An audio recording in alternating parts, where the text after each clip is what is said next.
You wake up in a home that powers itself with sunshine. The air is fresh. The city hums quietly. There's no smog, no smoke, no fumes. Your breakfast? It's grown from a vertical farm just 2 blocks away. Your ride to work? An electric shuttle that glides through green corridors of trees, rooftop gardens, and flower-filled fields running on clean energy. You live in a world that feels more like a sci-fi dream than the climate-anxious headlines we're used to. But here's the twist. This isn't science fiction. It's a glimpse into a movement that's already underway. It's called Bright Green Environmentalism. It's a bold, tech-powered vision of sustainability that says we don't have to go backwards to live lighter on Earth.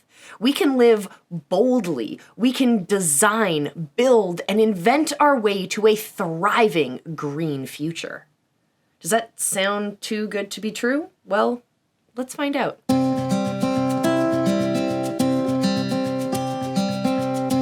Hey, I'm Molly Dorst, a forest therapy guide and founder of the Forest Bathing Society.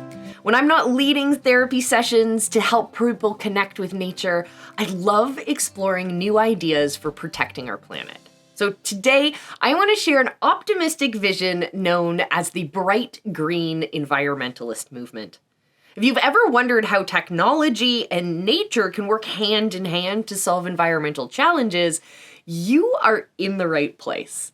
In this video, we'll explore what bright green environmentalism is, where it came from, and how it shaped our world, from solar panels and electric cars to lab-grown meat and green cities. We'll also look at some cool Canadian innovations and even the criticisms that this approach faces.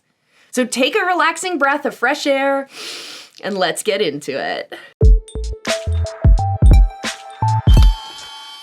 Bright green environmentalism is an environmental philosophy that says that we can innovate our way to a sustainable future.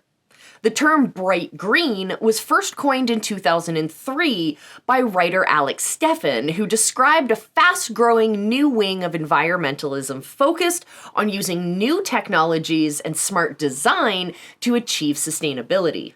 In contrast to more traditional dark green environmentalists who might emphasize consuming less or returning to a simpler lifestyle, bright green thinkers believe that we can maintain or even improve our quality of life while healing the planet, all by embracing innovation. Imagine a future where our cities run on clean energy, our buildings can produce more power than they use, our cars emit no pollution. That's the bright green vision. It's optimistic and solutions-oriented. Instead of focusing on what we must give up, bright green focuses on what we can create. Better technology, better infrastructure, and better systems that allow people and nature to thrive together. As Alex Steffen puts it, we need to invent a new model of prosperity that gives everyone a good life within the planet's limits. And we can't do that without embracing technology and better design. What bright green innovation would you love to see more of in your community? Solar panels on every roof, more electric cars, urban farms, or something completely different? Let me know in the comments down below. I am very curious what excites you most. One notable figure is William McDonough, a Virginia architect who, along with his chemist Michael Bragnart, wrote Cradle to Cradle, remaking the way that we make things. They pioneered designs where products can be reused or safely composted at the end of their life, eliminating waste entirely. This cradle-to-cradle design philosophy is a cornerstone of bright green thinking, modeling our industries on nature's circular systems. Instead of the old take, make, waste model, everything is designed to be a nutrient for something else, forming a circular economy where materials consistently cycle and nothing or very little actually ends up as pollution. Another leading thinker is Amory Lovins, co-founder of the Rocky Mountain Institute. He's a physicist often called an energy guru for promoting energy efficiency and renewable energy for decades. Lovins showed that by redesigning everything from cars to factories, we can save energy and money at the same time. For example, he advocated for ultralight, aerodynamic cars and well-insulated, solar-powered buildings long before they were trendy. His work proved that sustainability can make business sense. A bright green idea, if ever there was one. Bright Greens also celebrate entrepreneurs and inventors who are solving problems with technology. For instance, Ray Anderson, the late CEO of Interface, a carpet company, transformed his business into a model of sustainability, showing that even a carpet manufacturer can eliminate waste and use renewable materials. And Alex Steffen himself, through projects like World Changing, compiled hundreds of real-world solutions and innovations, from efficient cook stoves that save lives in developing countries to smart grids that manage energy better. The common thread here is creativity, looking at environmental challenges as design challenges that can be overcome with the right tools, models, and ideas. So what technologies and ideas are we talking about? Here are some key examples of bright green solutions already making an impact. Perhaps the most obvious bright green win is the rise in clean energy. Solar panels and wind turbines are being installed worldwide to generate electricity without burning fossil fuels. Solar farms or fields filled with solar panels are now common, and costs of solar power have plummeted. Wind farms, both on land and offshore, harness the breeze to light up our homes. Every sunny rooftop or breezy hill can become part of the energy solution. In transportation, bright green tech means swapping out gasoline engines for electric motors. Electric cars and buses produce zero tailpipe emissions, so no smog, no carbon dioxide while driving. They can be charged with renewable electricity, making transportation truly clean. Major automakers and startups alike are racing to improve battery technology, giving EVs longer range and faster charging. In cities like Oslo or Vancouver, EVs are becoming a normal sight, reducing noise and air pollution. Bright green design is transforming architecture. Green buildings use smart design to slash energy and water use. They might have cool features like living roofs covered in plants, solar panels, smart thermostats, and rainwater recycling. For example, the Vancouver Convention Centre in Canada has a 6-acre living roof teamed with grasses and even beehives. It not only insulates the building, but it also provides habitat for birds and insects. Some modern buildings produce as much energy as they consume. We call these net zero buildings. Imagine skyscrapers with wind turbines and farms built into them. That futuristic vision is already starting to happen. We touched on cradle to cradle, the idea of designing products with their whole life cycle in mind, right? Circular economy projects are popping up everywhere. Think of clothing made from recycled fibers or electronics designed so that every component can be easily used, reused, and recycled. Companies are inventing biodegradable materials like bioplastics made from plants to replace single-use plastics. Even packaging is getting a makeover, with compostable or reusable containers to cut down on trash. What we eat is part of the bright green picture too. Technologies like lab-grown meat, or cultivated meat they call it, aim to produce real meat without raising animals, meaning far less land, water, and greenhouse gas emissions in the process. While still in the early stages, lab-grown meat and plant-based proteins like the Impossible Burger or Beyond Meat, they could dramatically shrink the ecological footprint of our diets. Meanwhile, urban innovators are building vertical farms, indoor farms where crops grow on stalks under LED lights, often hydroponically in water without soil. Vertical farms can exist right in city centers, producing fresh vegetables year-round using a fraction of the land and water of traditional farming. It's like bringing the farm closer to home, reducing transportation and allowing former farmland to return to nature. These are just a few examples. There are so many more. From smart thermostats that save energy, to electric bikes and better public transit for green urban mobility, to nanotechnology that could clean up pollution. The Bright Green movement casts a very wide net. Any idea that can improve sustainability through innovation is totally welcome. Now you might be wondering, what about here in Canada? Are we seeing bright green ideas taking root? Well, the answer is absolutely. Canada has a growing reputation for clean technology and green design. Here are just a few inspiring Canadian examples. We already mentioned Vancouver's Convention Centre and its gorgeous living roof. Another great example is Manitoba Hydro Place in Winnipeg, an office tower designed to handle the prairie climate with minimal energy. It uses geothermal heating, solar chimney ventilation, and clever design to reduce energy use by over 60%.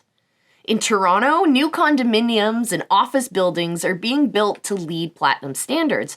That is a top green building rating, featuring things like rooftop gardens, rainwater harvesting, and solar glass. There's even a city bylaw in Toronto requiring green roofs on large new buildings to help insulate and manage rainwater. These buildings not only cut emissions, but also create healthier, more enjoyable spaces for people. Canada is nurturing some cutting-edge green tech companies.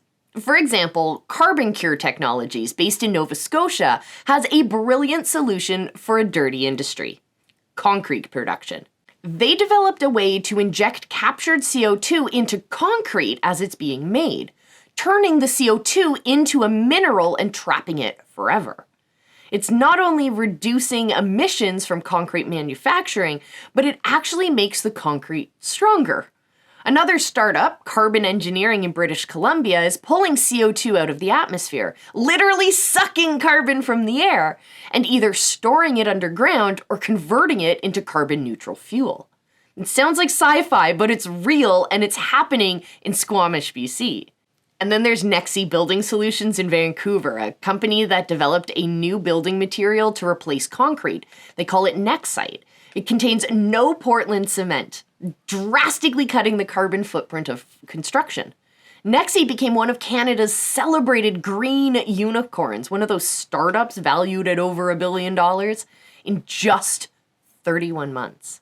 Proof that investors see a massive potential in green innovation. Bright green thinking has also influenced policy in Canada. British Columbia, for instance, was a North American pioneer in carbon pricing with its revenue-neutral carbon tax. It was first introduced in 2008. It encouraged clean tech by making fossil fuel production more expensive. The federal government in many provinces now offer incentives for electric vehicles, home energy retrofits like upgrading your insulation or your heat pumps, and investments in renewables. Canada's nationwide green building strategy aims not only to cut emissions, but also to create hundreds of thousands of jobs in constructing and retrofitting sustainable buildings. Cities like Vancouver and Montreal have set ambitious goals to be green leaders. Vancouver's aim to be the greenest city resulted in big expansions of bike lanes, public transit, and green building requirements. All these policies create a market pull for bright green solutions, meaning if you invent a better solar panel or a smarter battery, there's likely a Canadian program to help it along. And of course, bright green ideas aren't limited by borders. If a great idea pops up in one place, it can spread globally. Like Tesla popularized electric cars in the US, but now you see them and their competitors on Canadian roads too. Germany and China drove down the costs of solar panels, and now farms in Alberta and Ontario are installing them by the acre. Innovation anywhere can benefit people everywhere. One of the hopeful aspects of Bright Green Environmentalism. Bright Green Environmentalism is optimistic, but not everyone is on board with this vision. It has its critics, especially among the deep greens, or those who favor radical changes to our lifestyles and economic system. And eco-socialists, or those who believe sustainability requires fundamentally rethinking capitalism. Let's explore a few of their concerns and criticisms. One critique is that Bright Green Environmentalism doesn't fully confront our consumption habits. Critics argue that buying eco-friendly gadgets and products won't save the Earth if we're still over-consuming the resources overall. Purchasing green products as a form of activism ignores the fact that our planet cannot sustain continued levels of growth in consumption. Purchasing green products as a form of activism completely ignores the fact that our planet cannot sustain continued levels of growth in consumption, they point out. In other words, if your new smartphone is a bit more energy efficient, do we really need to keep upgrading our phones every couple years? Some deep greens advocate for simpler living and consuming less, something they feel bright green folks downplay. Another concern is corporate greenwashing, when companies make false or exaggerated environmental claims so that they look green without making any real changes. If we're too eager to embrace every green product, we might fall for marketing tricks. As the United Nations warned recently, greenwashing promotes false solutions to the climate crisis that distract away from and delay real action. Critics worry that some bright green initiatives, especially those led by big businesses, might be more about image than substance. For example, a company might launch a line of sustainable clothing made from recycled fabric, but if they're still exploiting workers and encouraging fast fashion, is it truly sustainable or just a PR move? Bright green tech needs to be coupled with transparency and accountability, or it risks being dismissed as just hype. Perhaps the biggest debate centers on how much technology can really do. Deep green activists like Derek Jensen, the author of Bright Green Lies, argues that so-called green technologies still have significant environmental costs. Solar panels and wind turbines, for instance, require mining for metals and use a lot of energy in their manufacturing. Electric car batteries need lithium, often mined in water-scarce areas. Industrial-scale renewable energy products can disrupt habitats. Jensen and his co-authors point out that much of what is being labeled green, like solar, wind, biofuels, and even recycling, often relies on fossil fuels somewhere in the process and can be ecologically damaging too. They believe that an industrial society, even one running on renewable energy, could still be unsustainable if it keeps consuming resources at today's rates. This viewpoint essentially debunks the notion that modern civilization can be greened, without a deeper transformation overall. That's a sobering counterpoint. Technology might buy us time, but it's not the magic wand. Eco-socialists take the criticism further by arguing that our economic system, capitalism, is fundamentally at odds with sustainability. They say endless growth and profit motive drive environmental destruction, so we need to change the system entirely, not just looking for new gadgets. As eco-socialists put it, the current capitalist system is incompatible with the ecological and social requirements of sustainability. From this perspective, bright green environmentalism could be seen as trying to green the status quo. For example, swapping gasoline cars for electric cars, but keeping a car-centric, consumption-heavy culture in place. Eco-socialists and deep greens would ask, what about justice, equity, and reducing overall demand? They'd like to see some more focus on public transit, sharing economies, local food, and empowering communities. Not just high-tech solutions from the top down. It's worth noting that bright green thinkers don't necessarily ignore these issues. Many of them would agree that innovation must be paired with changes in policy and behavior. But their emphasis here is different. They concentrate on practical solutions that we can implement now, hoping that success will drive broader change. The debate between bright greens and deep greens ultimately centers on how to achieve sustainability and how much we need to change our lifestyles and our economic structures. Despite the debates, bright green environmentalism has undeniably influenced the world in a positive way. Its optimistic, can-do approach has infused new energy into environmental discussions and has shaped policy, business, and ambitions of a new generation. Many governments' climate strategies today read like a bright green playbook. Countries are committing to targets like net zero emissions by 2050, which essentially means massively deploying clean technologies. Policies such as investments in renewable energy, electric vehicle incentives, energy efficiency standards for appliances and buildings, and funding to R&D and clean tech are now common. For example, in the United States, back in 2022, they had a climate bill, the Inflation Reduction Act, and it's pouring hundreds of billions of dollars into clean energy and EVs, creating a huge market demand for bright green solutions. In Canada, as mentioned, initiatives like the Green Building Strategy and zero emissions vehicle mandates, aiming for all new car sales to be electric by 2035, show bright green thinking at work. Regulatory changes, carbon pricing, clean energy targets, phasing out coal power are making sustainable tech not just eco-friendly, but economically advantageous, accelerating their adoption. The idea that green can be profitable has proven true in many sectors. Renewable energy now employs millions of people worldwide. In Canada, clean energy jobs from solar panel installers to wind farm technicians are growing rapidly. The push for retrofitting buildings for efficiency means work for engineers, construction workers, and technicians, creating what's often called green-collar jobs. As noted earlier, just greening the building sector could create hundreds of thousands of jobs in Canada. The circular economy also opens up new industries. Think of businesses built around recycling materials or leasing and refurbishing projects. The circular economy also opens up new industries. Think of businesses built around recycling materials or leasing and refurbishing products. This shift is sometimes compared to the IT revolution.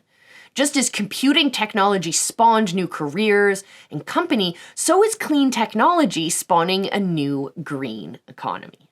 Perhaps the most exciting is how bright green environmentalism has inspired young people and entrepreneurs. Today, many startups and tech innovators are explicitly focusing on sustainability. They're launching companies to tackle food waste, to create plant-based plastic, develop better batteries, or monitor ecosystems with AI. Investors are noticing too. Venture capital in climate tech is booming.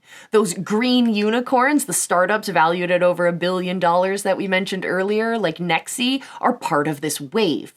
Globally, some of the fastest growing startups are in electric transportation, alternative proteins, and clean energy.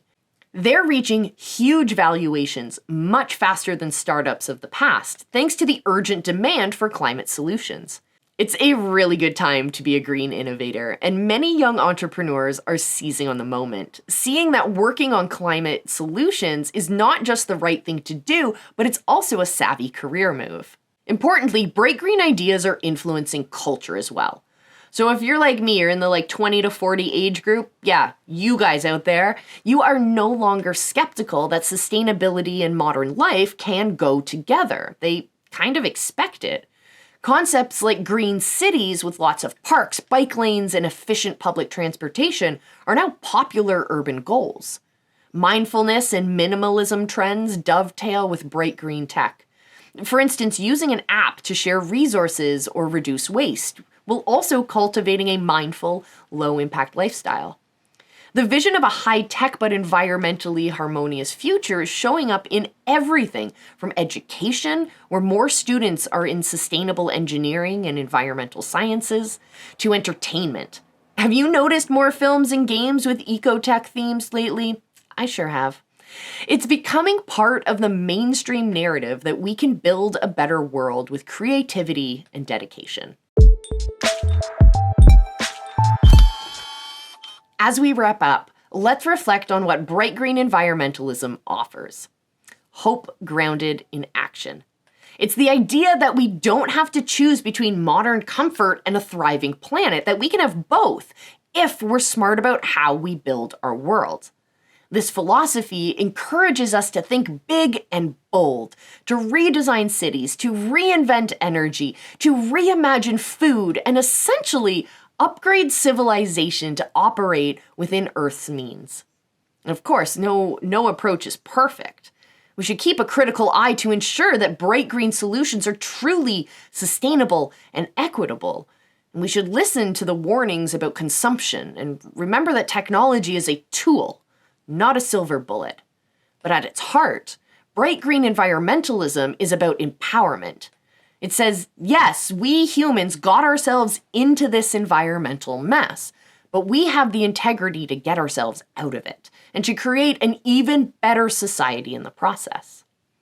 For those of us who love the outdoors and mindfulness, bright green thinking can complement our personal connection to nature. We can enjoy forest bathing and reconnecting with nature's wisdom while also supporting clever innovations that help preserve that nature. It's not an either-or. We need both at the heart and the science and the ancient wisdom and the cutting-edge tech. So what do you think? Can high-tech solutions and innovative design truly create a sustainable future? Or do we need a deeper kind of change in our lifestyle and economy as well? I would love to hear your thoughts in the comments. This is a conversation. The more we discuss and share ideas, the closer we can get to that sustainable future. Thank you so much for joining me on this exploration of bright green environmentalism. If you're feeling inspired, well, I have a special invitation for you. Come join Project ReWild and the Forest Bathing Society for an in-person forest bathing session. It's a wonderful opportunity to reconnect with nature and meet others who care about the environment. We'll slow down, we'll soak in the forest atmosphere, and maybe even chat about some bright green ideas in person. Check out the link down in the description for details on how you can sign up. I would love to see you there. Remember, the future is bright and green if we make it so. Until next time, stay curious, stay hopeful, and keep taking those mindful steps forward. Thank you so much for watching. Until I see you again, remember I love you, and I'll see you in the forest.